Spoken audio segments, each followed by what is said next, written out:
রাধে। জয় শ্রীকৃষ্ণ, জয় শিল প্রপাত।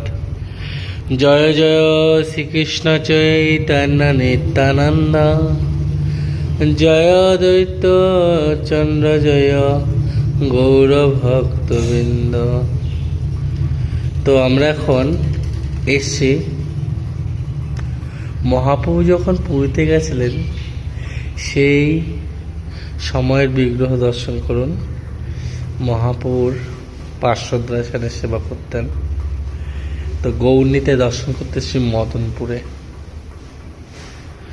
তো আমরা তাদের একটা সেবায়কের মুখে এখানকার একটু হরিকথা শুনবো।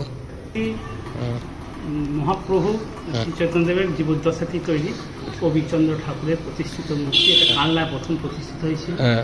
তা কালনা থেকে যখন কোনো কারণেই কোনো বিপর্যয় হলে বাংলাদেশে চলে যায়, যখন আমরা বাংলাদেশে দীর্ঘদিন থাকার পর যখন দেশ ভাগ হয় তখন আবার এখানে চলে আসে। এখানে মন্দির প্রথম এসেছিল কলকাতায় এসেছিল। তাই এখানে মন্দির মোটামুটি 70 স্বাধীনতা ওখান থেকে, হ্যাঁ প্রায় 65-70 বছর হলো এই মন্দিরটা এখানে আছে। এখানকার সেবায়িক আছে, এরা এখন অধিকারী টাইটেল আছে এদের, এরাই এই সেবায়িক। এবার আমি এখানটা পড়ব। গৌড়ের কিছু মাঝে মাঝে কিছু অনুভব মনে হয়।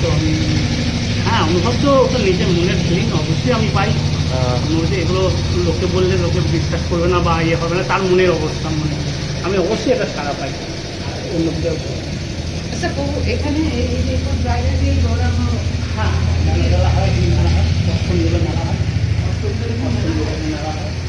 ঠাকুর বাইরে বেরো হয়, ঠাকুর নাচ টানো